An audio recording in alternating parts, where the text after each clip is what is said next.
Close your eyes for a moment and remember that strange territory between waking and sleep. That liminal space where the world begins to dissolve at its edges. Where your bedroom walls might ripple like water. Where shadows gather into shapes that shouldn't exist. You've been there before. We all have. Tonight, we're going to explore that threshold together. That mysterious border where consciousness frays and something else, something older, begins to whisper. Welcome to the phenomenon known as hypnagogic hallucinations. But I prefer to call them the creatures of the falling. There's a moment, fleeting, fragile, when you are neither here nor there. Your body lies still upon the sheets, heavy as stone, while your mind begins its slow descent into dreams. The room around you is familiar, the ceiling you know, the shadows cast by your furniture, ordinary. And yet, something shifts. The darkness near your closet seems to breathe.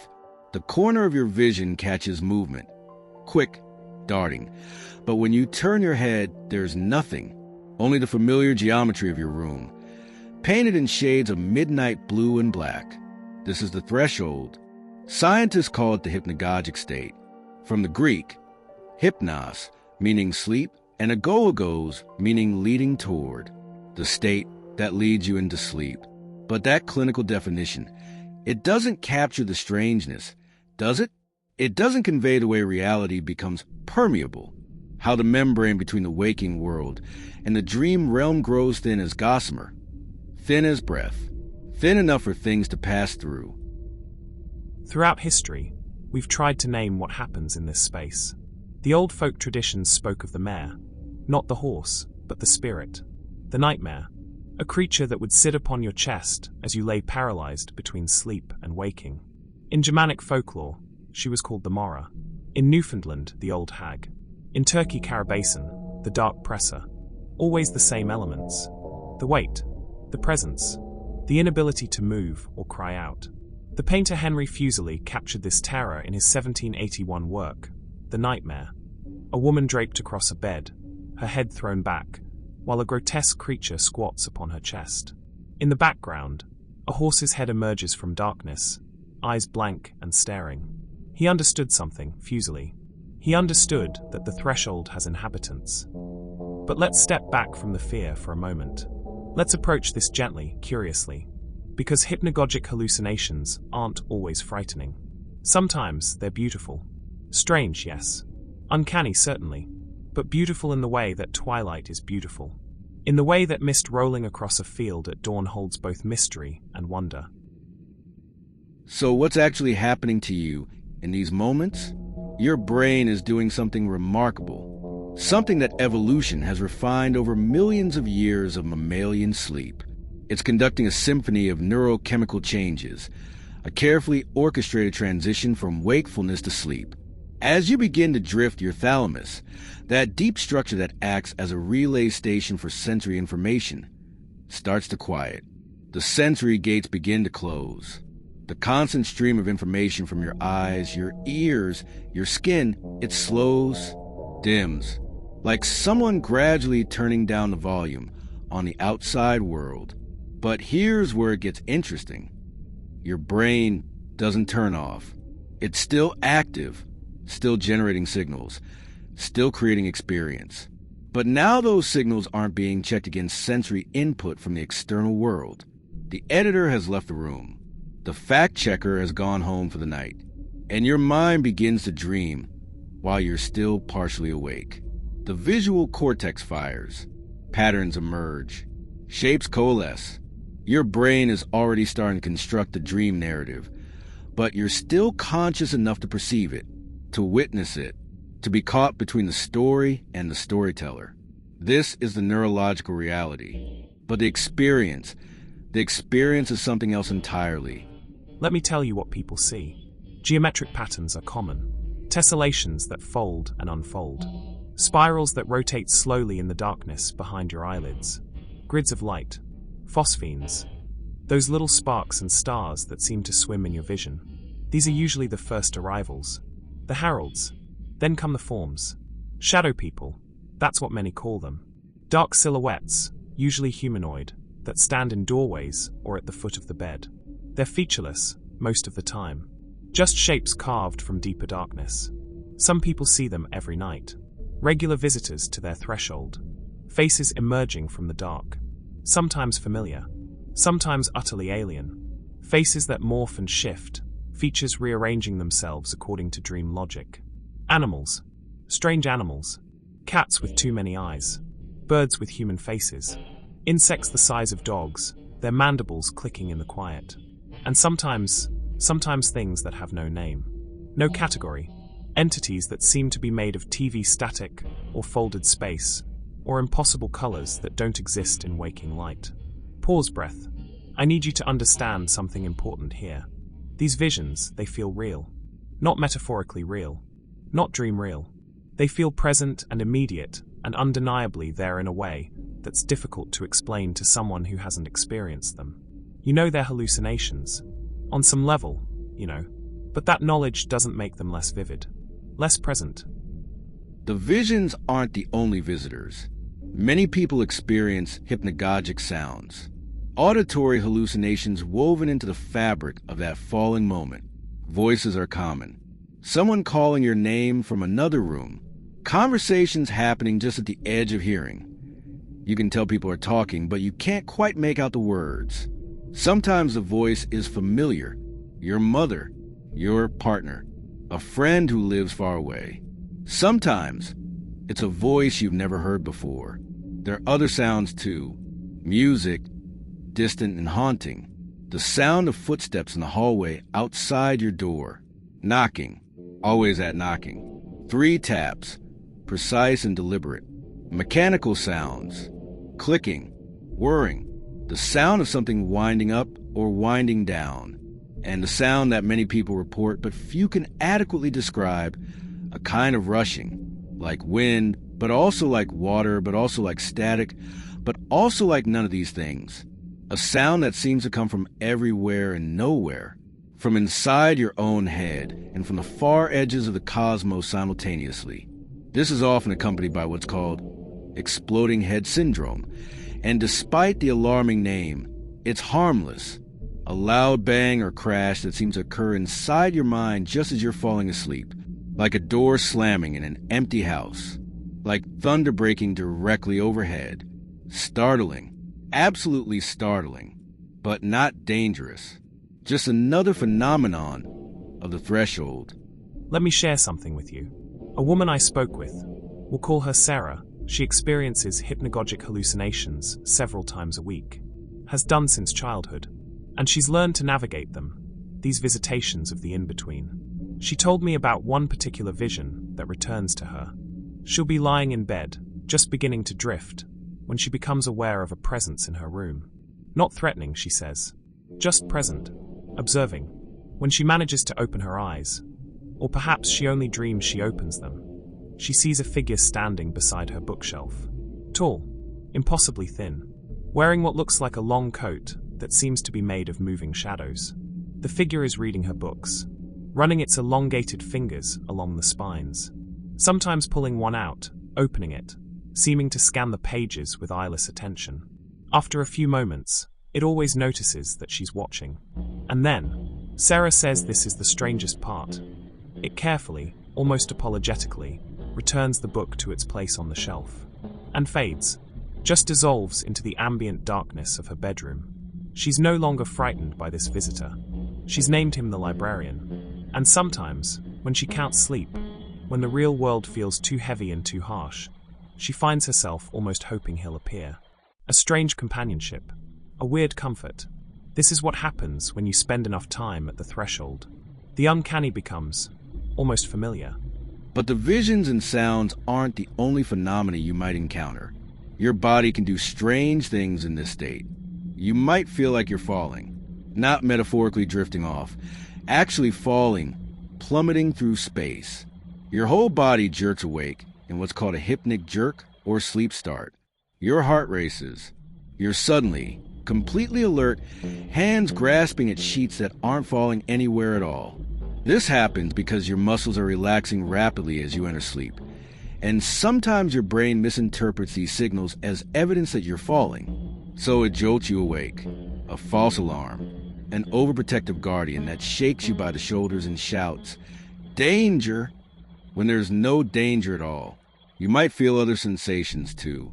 A tingling that starts at your extremities and moves inward. Waves of electricity moving through your limbs.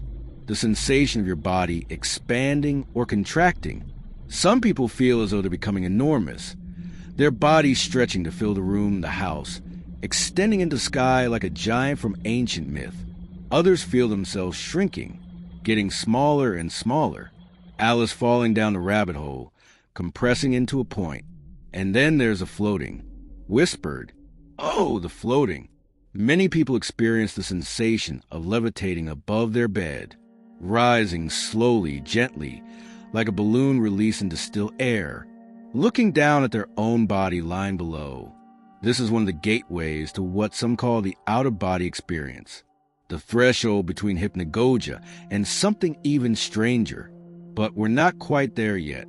We're still in that liminal space, still falling slowly towards sleep, still watching the creatures that gather in the dim. So here we are 15 minutes into our exploration, and we've only begun to map this strange terrain. We've talked about the science, the neurochemistry, the brain structures, the evolutionary necessity of sleep. We've catalogued some of the phenomena, the visions, the sounds, the bodily sensations. But we haven't yet addressed the deeper questions. Why do so many people, across cultures and throughout history, see the same things? Why the shadow figures? Why the sense of presence? Why does the threshold have such consistent inhabitants? And perhaps most intriguingly, long pause. Are they really just hallucinations? Or is something else happening in that space between worlds? Whispered. We'll explore that soon. But for now, just remember, if you see strange things in that falling moment before sleep, you're not alone. You're not losing your mind. You're not broken or cursed. You're just visiting the threshold. And the threshold has always had visitors of its own. Soft exhale. Stay with me. There's so much more to discover in the dark. The threshold has a darker room. A place where many people find themselves trapped, unable to move, unable to scream, while something watches from the corner. This is sleep paralysis, and it often walks hand in hand with hypnagogic hallucinations. Your body has a built-in safety mechanism.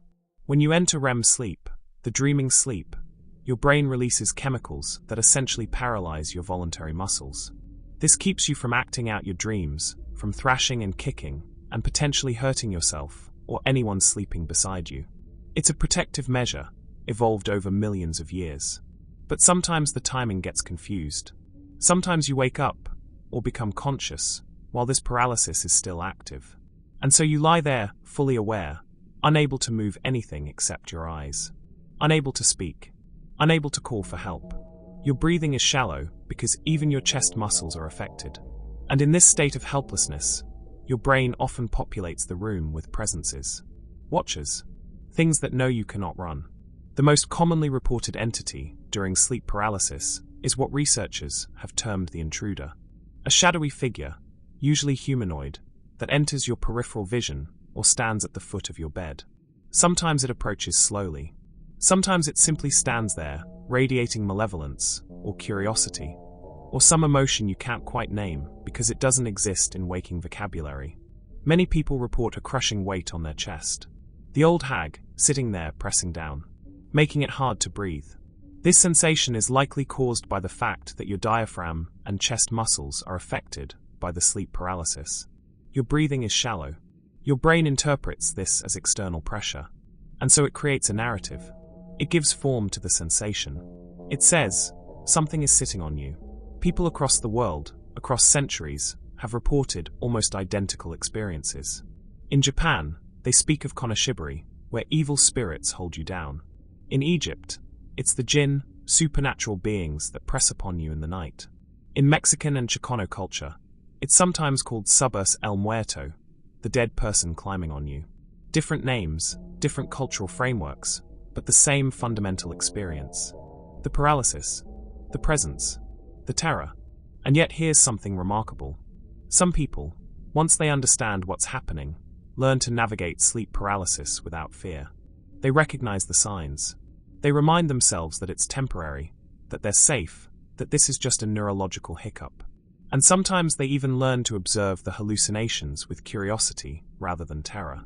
There's a community of people who practice what they call lucid dreaming, who actually use sleep paralysis as a launching point.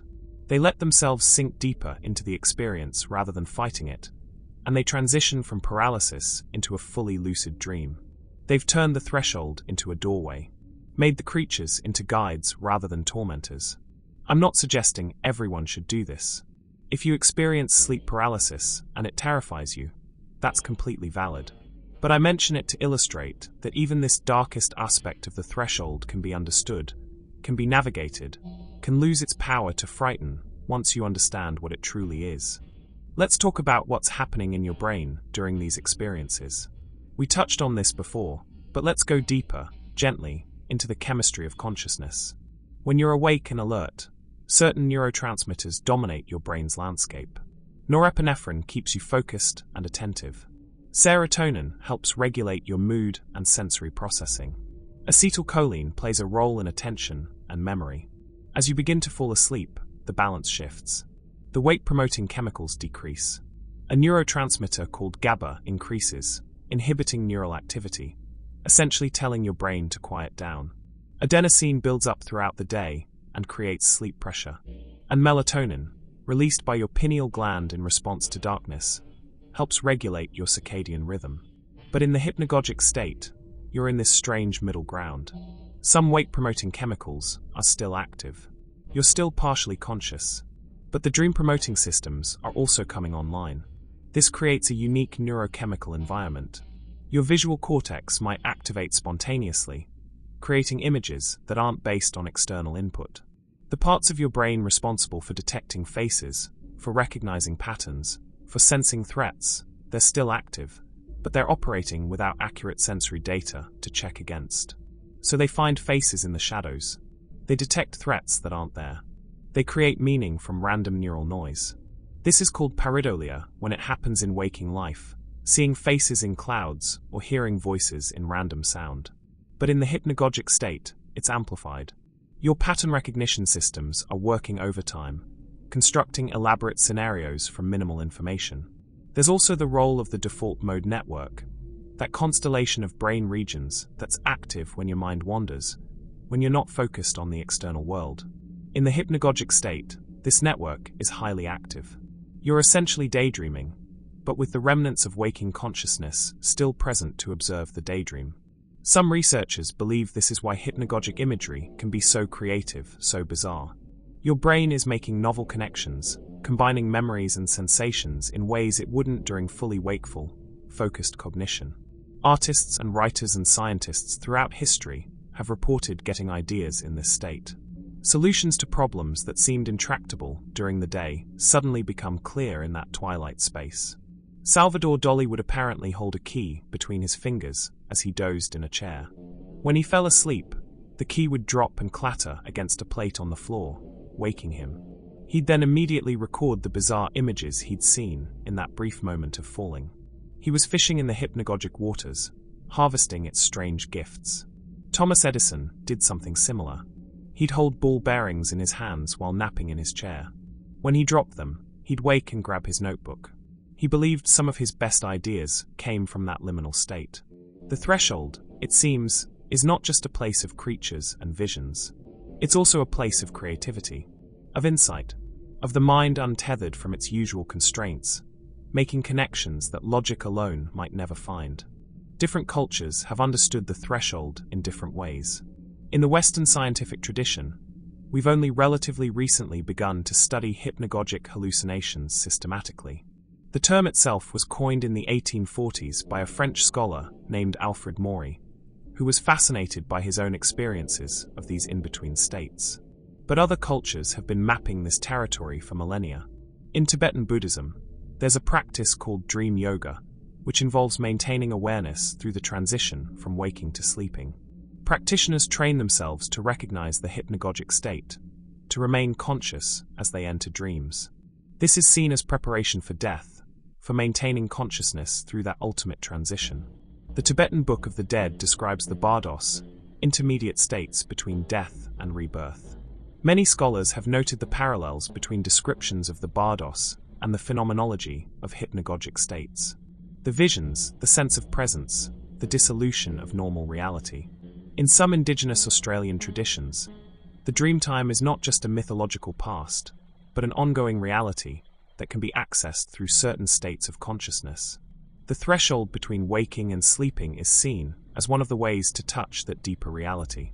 In various shamanic traditions around the world, the journey between worlds often begins with a descent or a falling. The shaman lies down, enters a trance state, and travels to the other world.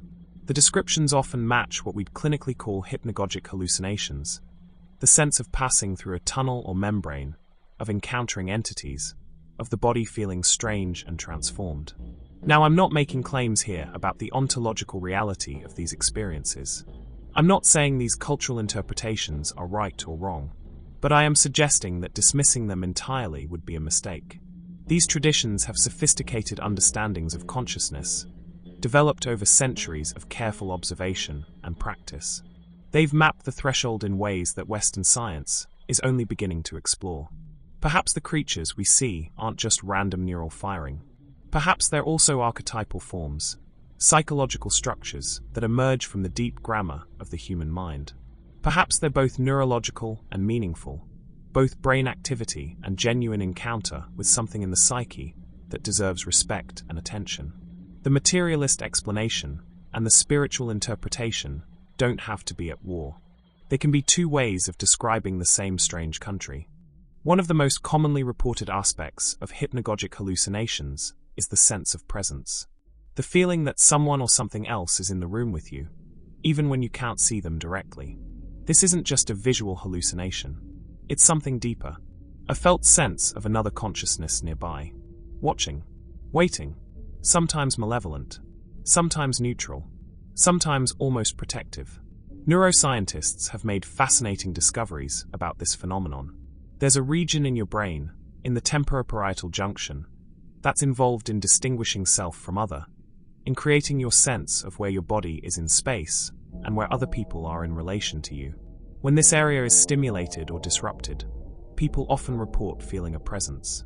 In some experiments, patients undergoing brain surgery while awake, this area was electrically stimulated, and they immediately reported feeling someone standing behind them.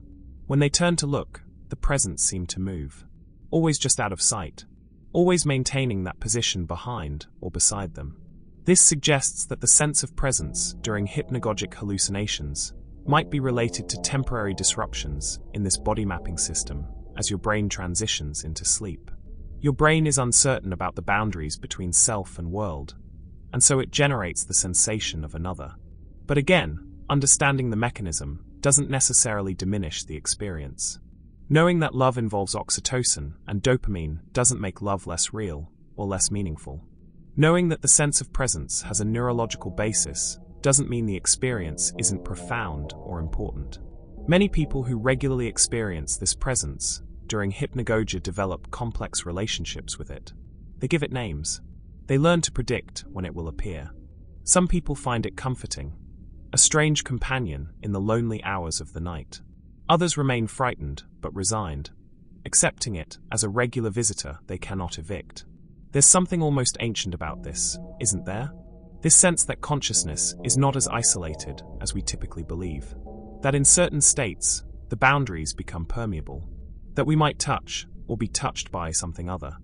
Before we move on, I should mention that there's a mirror to hypnagogia. These are hypnopompic hallucinations, the visions that come not as you're falling asleep, but as you're waking up. The name comes from the Greek pompa, meaning sending away. The state that sends sleep away. Many people actually find hypnopompic hallucinations more disturbing than hypnagogic ones. Perhaps because when you're falling asleep, you expect things to get strange. You're prepared for the dissolution of normal reality. But when you're waking up, you expect clarity. You expect the return of the solid, dependable world.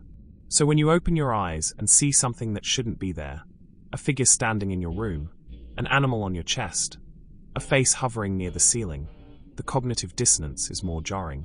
You're more awake, more alert, and yet the hallucination persists. for several seconds sometimes, long enough for fear to fully grip you, long enough to wonder if maybe this time it's real. I've heard from people who've woken to see spiders crawling on their walls, so real and vivid that they've leapt out of bed before the vision faded. Others who've woken to see loved ones standing in their doorway, only to have them vanish when spoken to. The grief of that, the momentary hope, and then the dissolution, it can be profound. The mechanisms are similar to hypnagogic hallucinations. Your brain is transitioning between states. The dream generators are still active while waking consciousness returns. Images leak through, but the emotional tone is often different. More urgent, more alarming, though not always.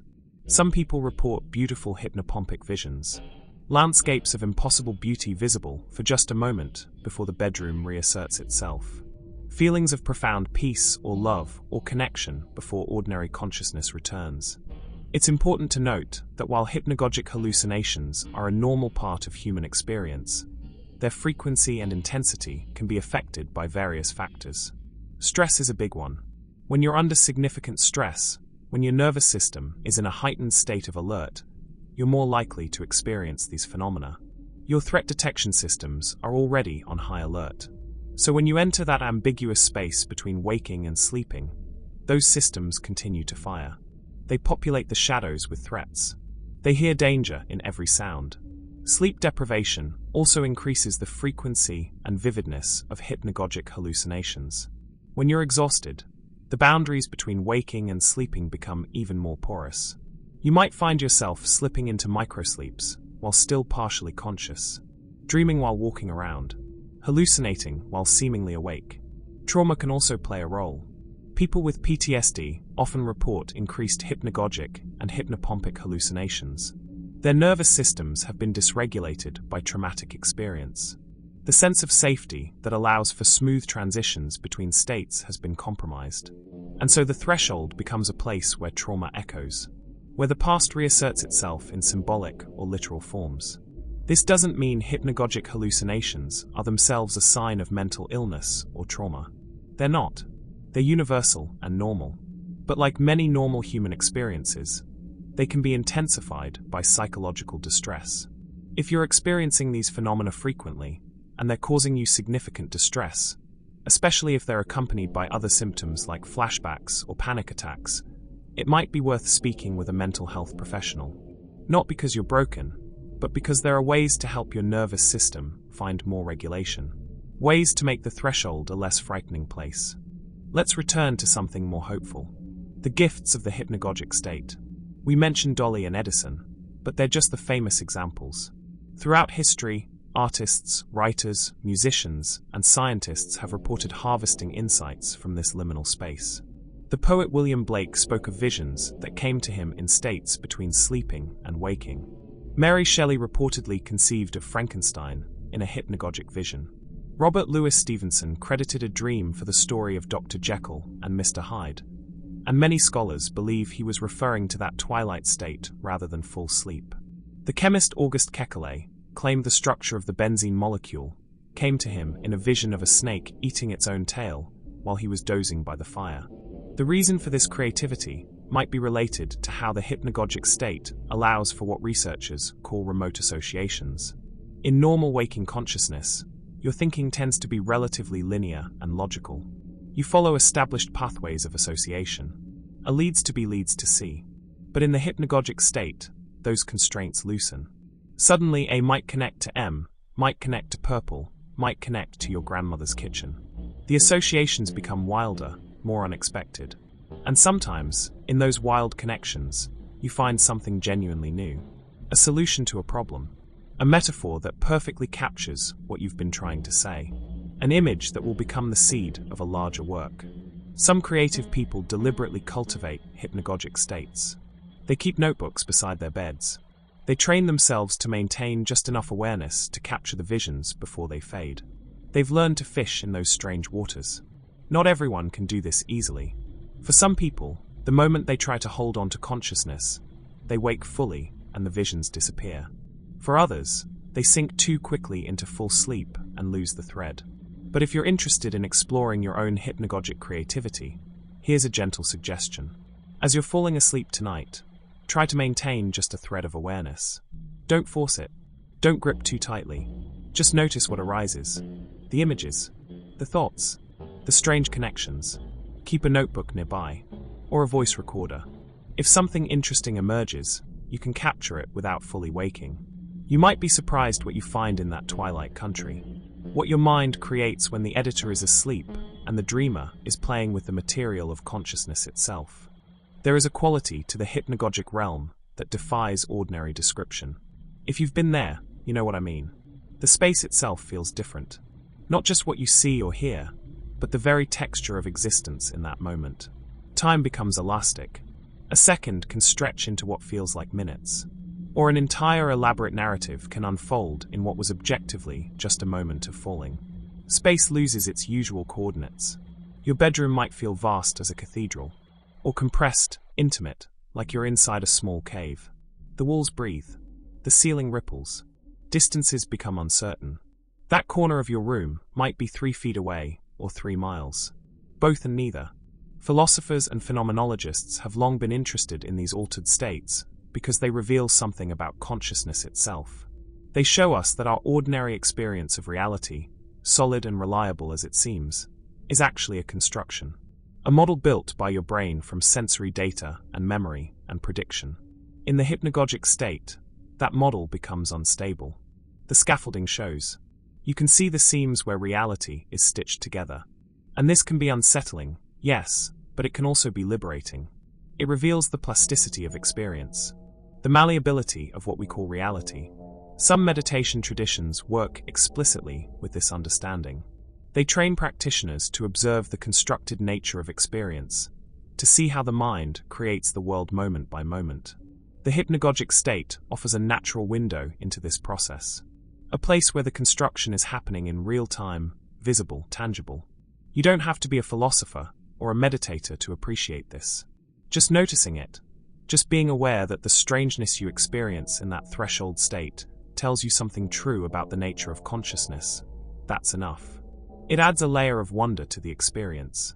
Even when it's frightening, even when the creatures gather, there's something profound happening. You're glimpsing the mechanics of your own mind. Some people experience something particularly fascinating in the hypnagogic state. Synesthesia, the crossing of sensory streams. In ordinary consciousness, your senses are relatively separate. You see with your eyes, hear with your ears, feel with your skin. But in the hypnagogic realm, these boundaries can dissolve. You might hear colors, a deep blue sound, a sharp yellow noise. You might see music, geometric patterns that pulse and shift with rhythm and melody. Touch might have visual qualities. The feeling of your sheets against your skin might manifest as waves of color in your visual field.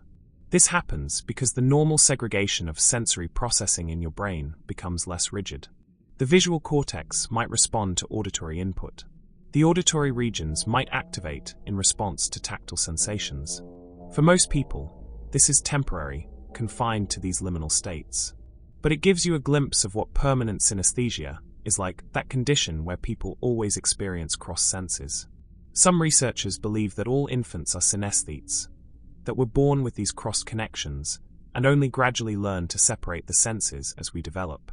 Perhaps the hypnagogic state lets us briefly return to that earlier mode of perception, that more fluid, interconnected way of experiencing the world. If you notice synesthetic experiences in your own hypnagogic states, pay attention to them. They're usually quite beautiful. Even if they're strange, there's an aesthetic quality to them. The mind creating art from its own processes, painting with the full palette of sensation. Musicians sometimes report that their most innovative compositional ideas come from hypnagogic synesthetic experiences. They hear, see, feel a piece of music all at once, completely formed, and then spend their waking hours trying to translate that multisensory experience into something that can be played on ordinary instruments. Many people who regularly experience hypnagogic hallucinations report that certain visions recur. The same figure appears night after night. The same sound, the same sensation. These recurring visitors become familiar, almost like characters in a long-running series. You start to recognize them, to expect them. Some people find this comforting, in a strange way. The known is less frightening than the unknown. even when the known is a shadow figure that stands in your doorway. At least you know what to expect. Psychologists have different theories about why certain hallucinations recur. Some suggest it's related to memory and expectation. Once you've hallucinated something specific, your brain has a template for that experience. And because you expect it to recur, it does. A self-fulfilling prophecy of the mind. Others propose that recurring hypnagogic figures might be manifestations of deeper psychological content, aspects of your psyche that are trying to get your attention. In Jungian terms, you might call them autonomous complexes, parts of the self that have their own energy and intention. I'm not suggesting you need to psychoanalyze every recurring vision. Sometimes a hallucination is just a hallucination, a quirk of neurology with no deeper meaning. But if you find yourself visited by the same presence again and again, it might be worth asking yourself what it represents. What qualities does it embody? What feelings does it evoke? Is there something in your waking life that resonates with those qualities? You don't have to take this too seriously. It's just a thought experiment, a way of engaging with these experiences that gives them some meaning beyond mere neurological noise. And sometimes that meaning-making is useful.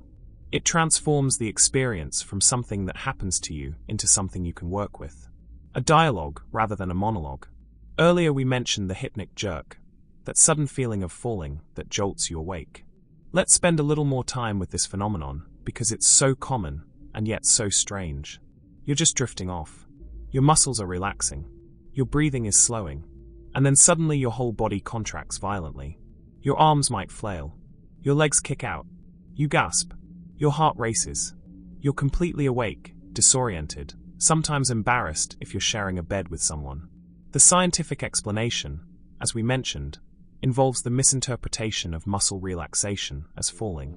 But there's something primal about that sensation, isn't there? That split second of absolute conviction that you're plummeting through space. Some researchers have proposed an evolutionary explanation. Our primate ancestors slept in trees. A loss of muscle tone could mean falling from a branch. So perhaps this jerk is an ancient alarm system, a last chance grab for a branch that isn't there anymore. We've kept the reflex long after we moved from the trees to the ground. It's more likely to happen when you're very tired, or when you've had caffeine late in the day, or when you're stressed. Your nervous system is already on edge. The transition into sleep is less smooth. And so your brain hits that panic button, triggers the emergency response. Most of the time, the hypnic jerk is harmless and actually helps you fall back asleep after the momentary waking. Your body realizes there's no danger and settles back down. But for some people, especially those with anxiety, it can trigger a cascade of worried thoughts. What if something is wrong with me? What if I stop breathing in my sleep? What if I actually do fall? And then the anxiety makes sleep more difficult. If this happens to you, try to remember that the hypnic jerk is completely normal. Somewhere between 60 and 70% of people experience it regularly. It's not a sign of anything wrong. Just your nervous system being a little overprotective. A bit jumpy, like a guard dog barking at shadows. You can even reframe it as your body's way of making sure you're safe. A final check before letting go into sleep. That might help it feel less alarming and more like a quirky, protective feature of your wonderfully complex biology. Children often have particularly vivid hypnagogic experiences. This makes sense when you consider that their brains are still developing. The boundaries between different states of consciousness are more permeable. A young child might talk about seeing things in their room at night. Figures, lights, movements. And well-meaning parents might dismiss these as just bad dreams or overactive imagination. And sometimes that's true. Children do have vivid imaginations. But sometimes they're describing genuine hypnagogic hallucinations. They're reporting accurately on their phenomenological experience of the threshold. The challenge is that young children don't have the vocabulary or the conceptual framework to distinguish between dream, hallucination, and external reality. It's all just what they're experiencing. So when a child says there's something in their room, it's worth taking seriously. Not in the sense that there's necessarily a physical entity there, but in the sense that the child is genuinely experiencing something that feels real and present. You can help a child navigate these experiences by acknowledging them without feeding fear. Yes, sometimes our brains show us things when we're falling asleep. It can feel very real, but you're safe. It's just your imagination being very active and powerful. Some parents create rituals around bedtime that give children a sense of control. Monster spray, actually just water in a spray bottle, that they can use to make their room feel safe. Dream catchers hung above the bed. A night light that keeps the deepest shadows at bay. These aren't just superstitions. They're psychological tools that help a child's nervous system relax. That signals safety. As children grow older, usually by adolescence, they develop better metacognitive abilities. They can recognize hypnagogic states for what they are. They understand the difference between internal experience and external reality. But some people carry these vivid hypnagogic experiences throughout their lives. And that's okay too. It's just a variation in how different brains transition between waking and sleeping. There's a curious overlap between hypnagogic states and certain meditative states. Experienced meditators often report entering a space that has many of the qualities of the hypnagogic realm. The sense of time dilating, visual phenomena arising spontaneously, the feeling of the body becoming distant or strange. Presence is sensed in the space around them. This isn't coincidental. Both meditation and the hypnagogic state involve a loosening of the ordinary construction of consciousness. In meditation, you're deliberately withdrawing attention from the external world and from conceptual thinking. You're settling into a state of bare awareness. In the hypnagogic state, this is happening more or less involuntarily as your brain transitions into sleep. But the phenomenology, the lived experience, can be remarkably similar. Some meditation traditions explicitly work with these twilight states. In Yoga Nidra, which translates as yogic sleep, practitioners are guided into a state between waking and sleeping. Conscious but deeply relaxed. The body immobile but the mind alert. In this state, the same kinds of visions and sensations can arise that you'd experience in spontaneous hypnagogia. But because you're doing it deliberately, in a structured practice, they're less likely to be frightening. You have a framework for understanding them. If you have a meditation practice, you might experiment with maintaining awareness as you fall asleep at night. This is sometimes called falling asleep consciously. It's challenging because there's a narrow window where you're relaxed enough to let go, but still aware enough to observe. Most of the time, you'll either wake yourself up by trying too hard, or you'll simply fall asleep and lose awareness. But occasionally, you might catch that perfect balance. And when you do, it's extraordinary. You get to witness the whole process of consciousness transforming. The thoughts becoming dreamlike. The sensory field becoming populated with hypnagogic imagery. The body dissolving into weightlessness. It's like watching a sunset from inside the sun. The hypnagogic state is just one of many altered states of consciousness humans can experience. But it's unique in being both universal and spontaneous. Everyone enters it, usually twice a day, whether they notice it or not. Other altered states, like those induced by meditation, or breath work, or psychedelics, or extreme physical exertion, these usually require some deliberate action. But hypnagogia just happens. It's built into the architecture of sleep. This makes it a fascinating subject for consciousness research. Scientists can study it relatively easily. They can bring people into sleep labs, monitor their brain activity as they fall asleep, wake them at specific points, and ask what they were experiencing. And what this research has revealed is that the hypnagogic state shares features with many other altered states. The sense of timelessness, the dissolution of the boundary between self and world, the spontaneous arising of visions and insights, the feeling of contact with something larger or other. This suggests there might be common neural mechanisms underlying all altered states. Perhaps there are only so many ways that consciousness can deviate from its ordinary waking configuration, and the hypnagogic state represents one of those fundamental variations, a mode of being that our brains can access relatively easily. Some researchers have proposed that altered states like hypnagogia might have been evolutionarily important for human development. The capacity to enter these states, to think in nonlinear ways, to make creative leaps, to access what feels like non-ordinary sources of information or inspiration, this might have given our ancestors significant advantages. The shaman who could enter trance states, the artist who could envision new forms, the inventor who could see solutions that pure logic couldn't reach. Perhaps the threshold isn't just a byproduct of sleep mechanics. Perhaps it's a feature, not a bug. a way of thinking and perceiving that complements our ordinary waking consciousness. We've been dancing around a question this whole time, a question that might be on your mind. Are hypnagogic hallucinations real? Now, on one level, the answer is obvious. Of course they're real experiences. You really do see the figure in the doorway. You really do hear the voice calling your name. The experience itself is genuine and valid. But that's not quite what people mean when they ask this question. What they're really asking is there something actually there? Is the shadow figure just a hallucination?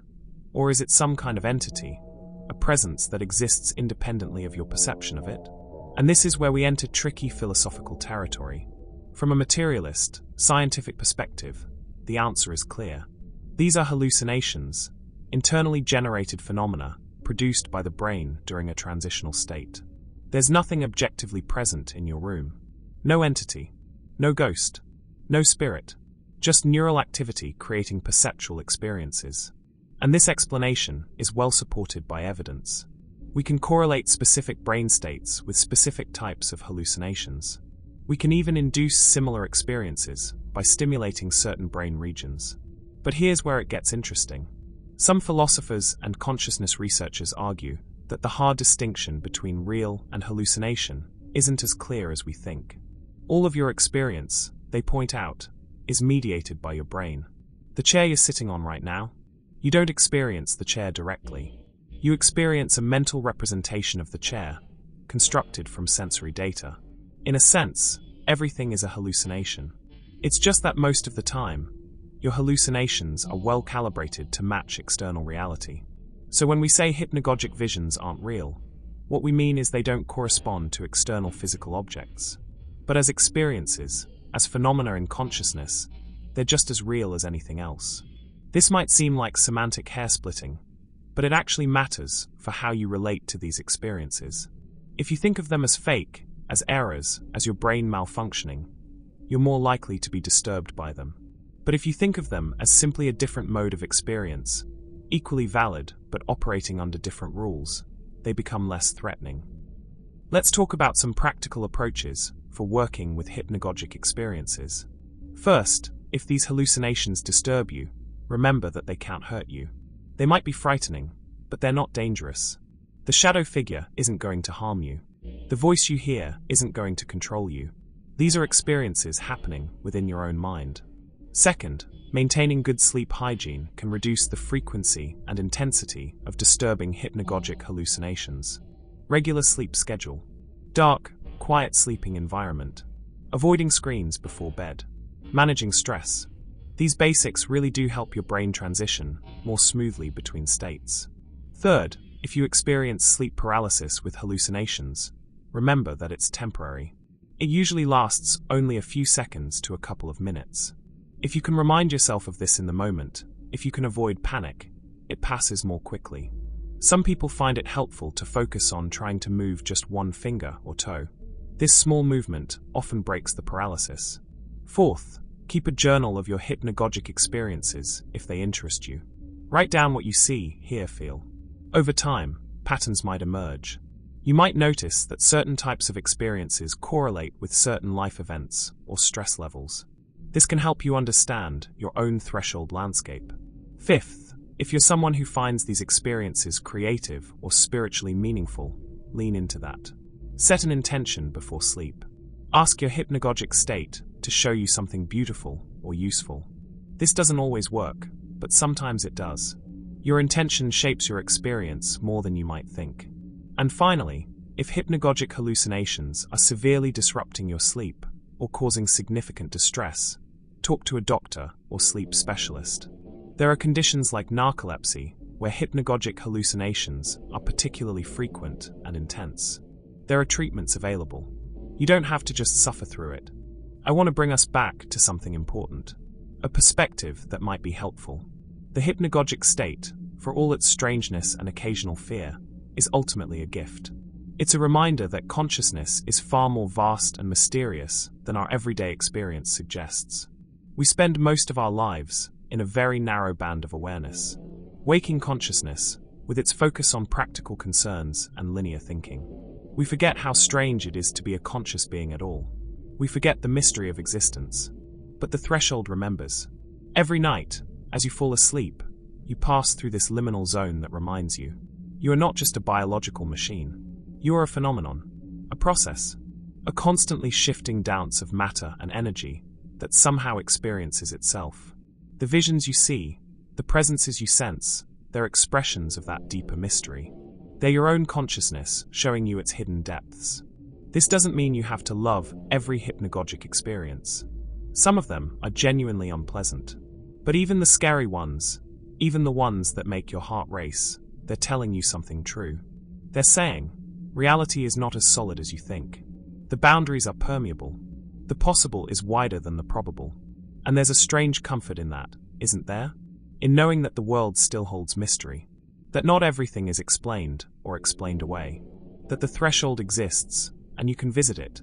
And it's still full of wonders and terrors that don't quite fit into our neat categories. So tonight, when you begin to fall, pay attention. Notice what arises. The colors behind your eyelids.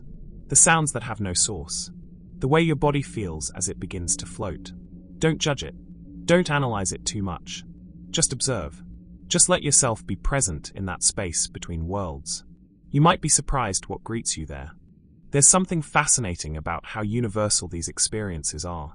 People separated by thousands of miles and thousands of years report seeing the same things. The shadow figure, the old hag, the sense of falling, the sound of footsteps. This universality suggests something deep about human neurology and psychology. We all share the same basic brain architecture, the same evolutionary heritage. So when our brains enter this transitional state, they tend to produce similar phenomena. But some researchers and theorists have proposed something more intriguing. What if the threshold isn't just an individual experience? What if there's something like a collective dimension to it? Carl Jung spoke of the collective unconscious, a shared psychological substrate that all humans draw from. He believed that certain images and figures, which he called archetypes, emerge from this collective level. They're not learned or culturally transmitted. They're inherent in the structure of the human psyche. The shadow figure that appears in hypnagogic states might be one such archetype. The dark other, the watcher, the presence that observes from the edges of consciousness. It appears across cultures not because people are copying each other, but because it's a fundamental structure of human psychological experience. Now, you don't have to accept Jung's entire theoretical framework to find value in this perspective. Even from a more materialist view, the fact that certain hallucinations are nearly universal is significant. It means they're telling us something about the human condition, about fears and fascinations that we all share. The threshold becomes a meeting place, not just between waking and sleeping, but between your personal psychology and the deeper patterns that connect all human minds. When you see the shadow figure, you're seeing something that countless others have seen.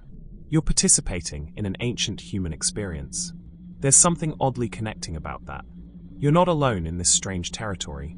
Artists and writers have long been fascinated by hypnagogic states and the visions they produce. We mentioned Fuseli's painting earlier, but there are so many other examples. Edgar Allan Poe wrote extensively about states between sleeping and waking.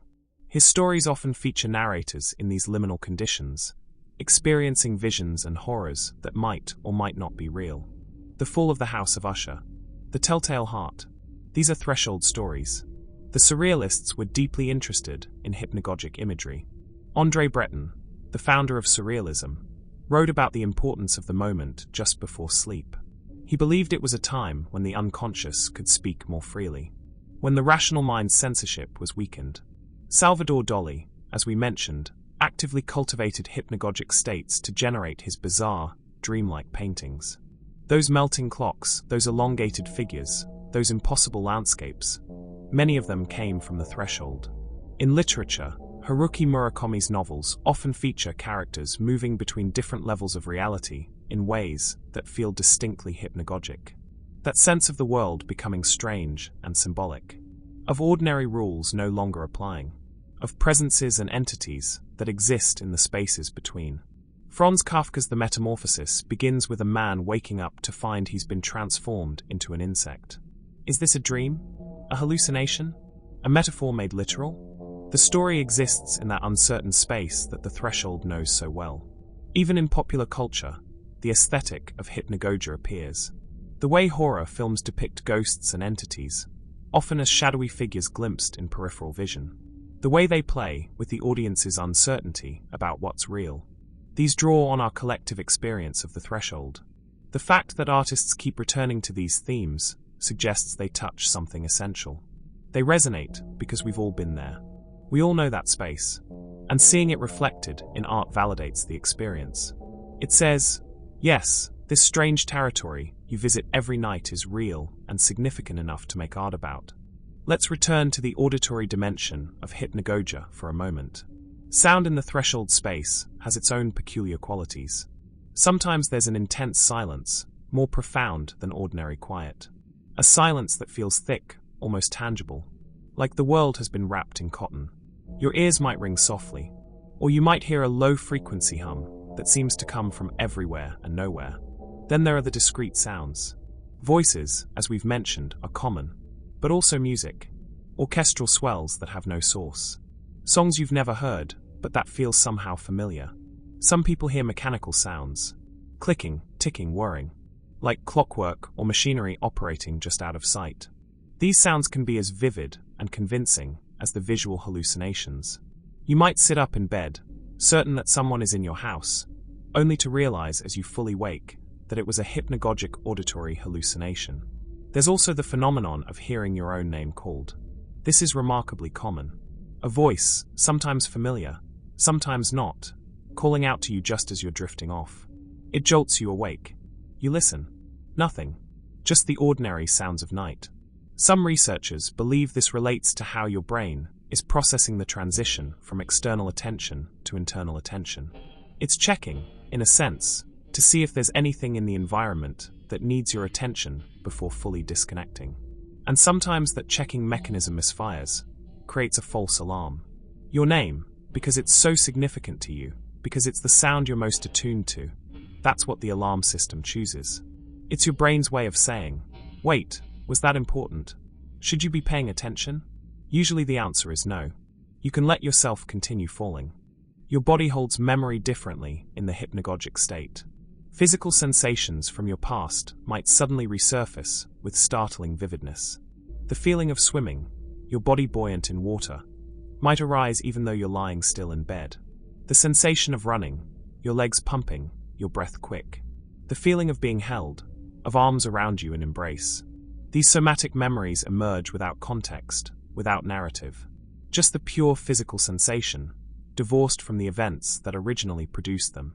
This happens because the motor cortex and somatosensory regions of your brain remain active during the hypnagogic state. They're generating sensations, pulling from memory, creating experiences of movement and touch that your conscious mind interprets and tries to make sense of.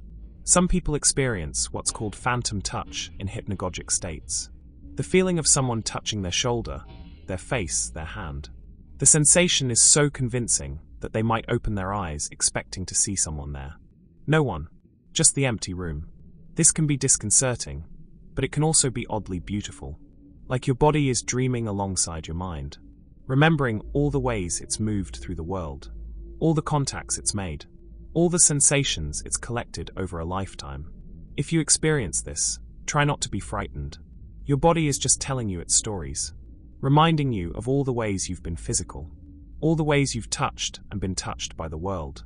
It's a kind of poetry, really. The body's poetry, written in sensation rather than words. There's a deeper fear that sometimes surfaces in discussions of hypnagogic states. The fear of losing control, of dissolving, of ceasing to be. Falling asleep requires a kind of letting go. You have to surrender consciousness. Allow yourself to become unconscious. And for some people, this unconscious echoes with a larger fear. The fear of death. The ultimate letting go. The final dissolution.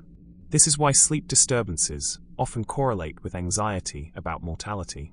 Why people who are processing grief or dealing with serious illness often report more intense and disturbing hypnagogic experiences. The threshold becomes charged with existential significance. Every night's falling becomes a rehearsal for the final falling. But here's something interesting. Many wisdom traditions suggest that learning to fall asleep consciously, learning to navigate the threshold with awareness, is actually a preparation for death. Not in a morbid way, but in the sense that it teaches you that consciousness can change states without being destroyed. You fall asleep every night, and you wake up every morning. The sense of self persists even through the discontinuity of sleep. Maybe death is like that too. Another transition, another threshold, a falling into something that isn't annihilation, but transformation. I'm not making metaphysical claims here. I don't know what happens after death, and neither does anyone else with certainty. But the practice of being present with the hypnagogic state, of not resisting the dissolution, of learning to let go with curiosity rather than fear, this is valuable regardless of what comes after. It makes sleep easier. It makes life richer. It teaches you that consciousness is more flexible and resilient than you might think, that you can let go and still be, that the self is not as fragile as the ego believes. Our experience of the hypnagogic state is being shaped by modern life in interesting ways. The blue light from screens, the constant stimulation, the compression of time, the stress of contemporary existence, all of this affects how we transition into sleep. Many people now experience what you might call a cluttered threshold. Their hypnagogic imagery is filled with fragments of the day. Screens, text messages, email notifications. The hypnagogic state has always incorporated elements from waking life, but now those elements are more frenetic, more demanding, harder to settle. Some people report that their hypnagogic hallucinations have a digital quality now. Pixelated, glitchy, like reality is buffering. This isn't surprising. Your brain creates hallucinations from the material available to it, from your memories and experiences. And if those are increasingly mediated by screens and digital interfaces, then that's what will appear in the threshold. There's also the question of how our changing relationship with darkness affects hypnagogia. Humans evolved to sleep in darkness. Real darkness. The kind where you can't see your hand in front of your face. Now many of us sleep with ambient light. Street lights through windows. Digital clocks. The glow of devices. This constant low-level light pollution might be affecting how deeply we can relax into the threshold state. How fully we can let go. Some sleep researchers recommend absolute darkness for optimal sleep. Blackout curtains. No digital displays. Creating a space where the darkness can be complete. And in that complete darkness, the hypnagogic experiences often become more vivid, more immersive. Because your visual system, deprived of external input, generates its own light shows, its own visions. Paradoxically, more darkness might mean richer visual experiences in the threshold. Some people develop the ability to become lucid during hypnagogic states, to recognize in the moment that they're in that threshold space. And once you have that recognition, you can sometimes interact with the experience more intentionally. You can ask questions of the presences you encounter. You can explore the visual landscapes that arise. You can direct the hypnagogic narrative to some degree. This is different from lucid dreaming, which happens during REM sleep. This is lucidity in the falling itself. Awareness during the transition. It's a delicate balance. Too much intentional control, and you wake yourself up. Not enough awareness, and you simply fall into unconscious sleep. But when you hit that sweet spot, it's remarkable.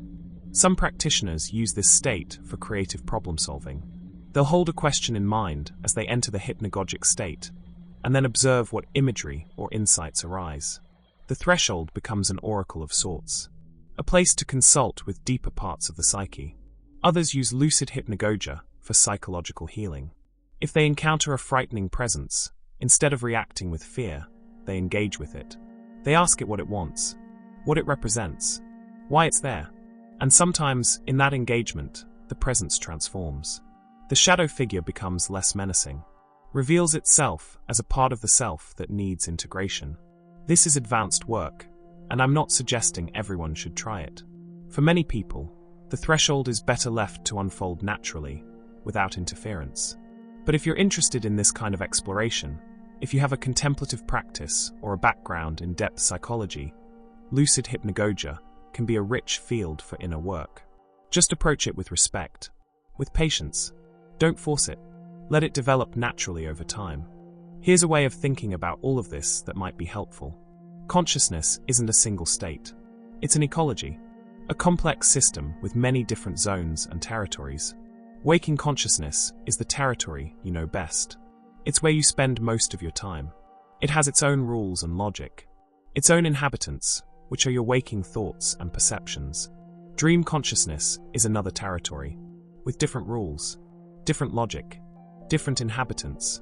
The hypnagogic state is the border region between these territories. The wetlands, if you will, neither fully one nor fully the other.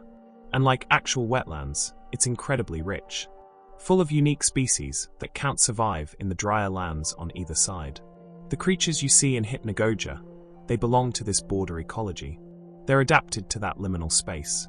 They thrive in the ambiguity, in the dissolution of normal rules. Understanding this can help you relate to these experiences differently. You wouldn't go into a wetland expecting it to follow the same rules as a forest or a desert. You'd recognize it as its own unique ecosystem. The same is true for the threshold. It has its own nature, its own way of being. And trying to impose the rules of waking consciousness onto it, trying to make it logical or explainable in those terms, that's missing the point. The threshold operates according to dream logic, according to symbolic logic, according to the deep grammar of the unconscious. It's not broken. It's not malfunctioning. It's just different. Once you accept that difference, once you stop trying to make it behave like waking consciousness, it becomes less frightening, more fascinating. You're an explorer moving through a strange but natural landscape, observing the native species, noting their behaviors, learning the local customs. As we move toward the end of our exploration, I want to suggest something. What if you approached the hypnagogic state with gratitude? What if, instead of resisting or fearing these experiences, you welcomed them? Thank you, you might say to the shadow figure. Thank you for reminding me that consciousness is strange and deep. Thank you to the voice calling your name. Thank you for checking in, for making sure I'm not needed, for allowing me to let go. Thank you to the sensation of falling. Thank you for this gentle reminder of impermanence, of the need to surrender.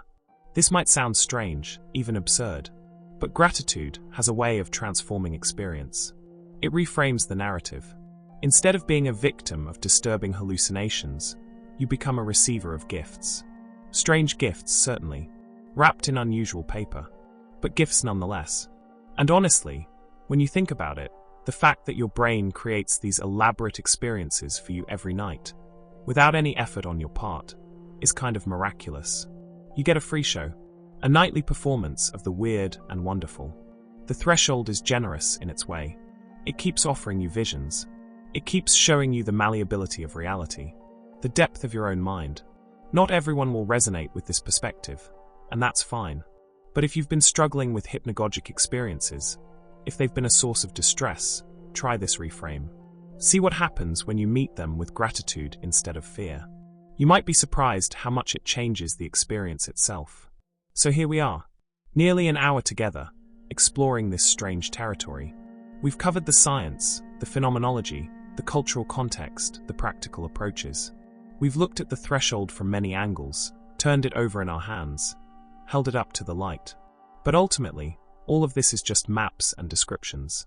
The actual territory, the lived experience of the hypnagogic state, that's something you have to encounter directly. And you will. Tonight, probably. Tomorrow night. Every night of your life. The threshold is always there, waiting. So my invitation to you is this. Tonight, when you lie down to sleep, pay attention. Be present for the transition. Notice when the edges of reality start to soften, when the room begins to change, when the first hypnagogic images arise. Don't grasp at them. Don't push them away. Just watch. Just be there. Be curious. Be kind to whatever arises. The shadow figure, if it comes, is part of you. The voice you hear, it's your own mind speaking in a different language. The sensation of falling, it's just your body letting go. You're safe. You're always safe. The threshold can't harm you. It can only show you things. And what it shows you, ultimately, is yourself. The vastness of your own consciousness. The creativity of your own mind. The mystery that you are. So fall gently. Fall with awareness. Fall with wonder. Let the hypnagogic state take you where it will. And know that countless humans, before you have made this same journey, have seen the same strange sights, have heard the same mysterious sounds. You're part of an ancient tradition. The tradition of sleep. The tradition of the threshold. The tradition of being human and having this weird, wonderful, strange experience of consciousness that changes its shape every night. Welcome to the threshold. Welcome to the space between. Welcome to the creatures you see before sleep. They've been waiting for you. They'll always be waiting. And maybe, just maybe, they're not as frightening as you thought. Maybe they're just aspects of yourself coming home. Let your eyes grow heavy now. Let your body sink into whatever surface holds you. Feel the weight of your head on the pillow, the weight of your body on the mattress. Let that weight increase. Let yourself become heavy. Breathe slowly. In and out. In and out. Notice your breathing, but don't control it. Let it find its own rhythm, its own pace. Your body knows how to breathe. Your body knows how to fall asleep. Trust it. As you continue breathing, you might notice your thoughts starting to change, becoming less linear, less logical. This is normal. This is the threshold approaching. Let it come. Welcome it. You might see colors behind your eyelids, patterns, shapes. Let them arise. Let them dissolve. You don't need to hold on to anything. You don't need to understand anything. Just watch. Just be present. If a presence makes itself known, if you sense something in the room, remember what we talked about. It's part of the ecology of consciousness. It belongs here. You belong here. Everything is exactly as it should be. The threshold is a kind place, ultimately. A necessary place. The place between worlds where transformation happens. Where waking becomes sleeping. Where consciousness shifts its shape. You make this journey every night. You're so practiced at it. You're an expert at falling asleep, even if you don't think of yourself that way. Trust that expertise. Trust the process. Let yourself fall. Fall gently. Fall slowly. Fall with awareness for as long as you can maintain it. And when the awareness fades, when sleep finally takes you fully, that's perfect too. That's exactly what's supposed to happen. You'll wake up tomorrow. The sun will rise. The world will still be here. And you'll have traveled through the night, through the threshold, through dreams, and returned safely. As you always do. As you always will. So rest now. Let the hypnagogic images come. Let the sounds arise. Let the sensations bloom. You're safe in the threshold. Safe in the space between. Safe in the mystery of your own consciousness. Good night. Sweet dreams. And may your journey through the threshold be filled with wonder.